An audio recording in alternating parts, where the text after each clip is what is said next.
tyrannies are not brought in by the majority, they're brought in by a few people, to which these two groups, these two perceptual groups, concede themselves to the tyranny. They acquiesce to the tyranny.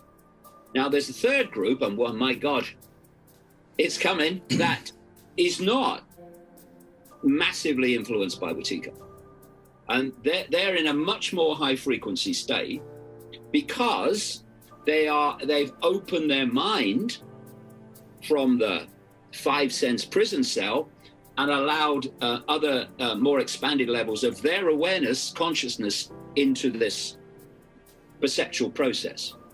And they're the ones, when you get into those higher frequency states, that develop the bulwark to all tyranny, which is self-respect.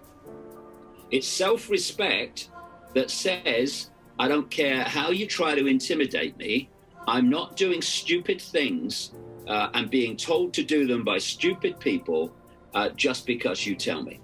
If you want me to do something, authority, then you give me the evidence and you give me the background, you persuade me that what you want me to do is valid and the right thing to do. If you can't do that because you can't produce the evidence, and of course they haven't, then I'm not doing it.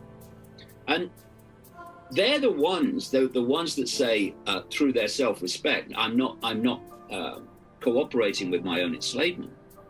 They're the ones that have brought down every tyranny in history, the ones that won't have it. And so we are. I was up doing an interview last night. It was actually a question and answer with a lot of people around the world, and some of them were in Canada, and they had a truck driver on who was part of the convoy, and he was saying or talking, and so was someone else actually from Canada, who was in Ottawa, about the fantastic atmosphere among the truckers and the people supporting the truckers. The love, the joy, the mutual support, this high energy state. And that it was just an amazing thing to feel, they said. And I sat there knowing exactly what they were talking about, because these big rallies and marches in London, I was one last weekend, the latest one, which was fantastic. You have the same thing.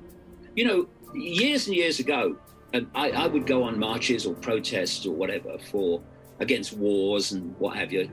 But it weren't the same. No, it was not the same as this. What is happening now? There is a new energy. There is a new consciousness emerging that is very different to what we've seen before. And this is developing, and I hope it goes on developing, not just into pushback, but bringing about absolute societal change by changing the dynamic between authority and people. Because if the people won't have it, authority can't do it. Simple as that. If enough of the people won't have it. And once you go into these more expanded states of consciousness, anyone could do it. You just open your mind and let it in. Then you're not going to have it. You're not going to have these impositions upon you. You're not going to cooperate with your own enslavement because your self-respect won't allow it. So there are some amazing things going on. And I do absolutely see this, these two expressions of these two states of awareness, love, joy, and expansion, and realizing we're all points of attention in the same consciousness. And all the human labels are just fault lines of potential division when they don't have to be. And this other energy, which is seeking to manipulate, to suppress, to oppress, and to censor, and to silence. You see, one of the things I've been consistently talking about all these decades is the bottom line of this conspiracy, the bottom line of Icke. And that is to separate 5 sense body-mind, as I'll call it, from expanded states of awareness. Because it can't manipulate expanded states of awareness, not least because they are not in its frequency band. They need to, or it needs to, through all its different expressions, it needs to disconnect the influence of expanded states of awareness on 5 sense body-mind. And if you look at how the five senses decode reality, they see everything as apart from everything else. There's no unity. Everything's separate, because it can only visually decode a particular band of frequency of visible light, which overwhelmingly relates to what we call form. So if I look around, I see form and I see empty space between it. So to the five senses, everything's apart from everything else. And if you only get locked away in the five sense prison cell, then you are a piece of cake to divide and rule with other people that see the world in the same way.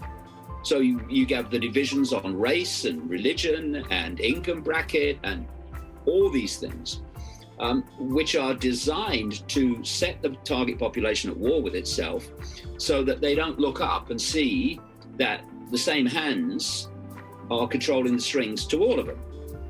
We're too busy fighting each other and being divided among each other to see actually that we have a common, if you like, enemy that is running the show and is running this side and that side, and all in between. So this whole five sense focus is the very bottom line, because if you could go deeper into the field, you would realize that actually there is no empty space. Everything's filled with consciousness, energy, possibility, potential. All we're swimming like fish in the ocean in this sea of energy, the quantum field of possibility, probability. And this is what connects us. Everything is connected. When people say everything is one, what does that mean? It means we're all part of the same field of consciousness. We're just different points of attention within it.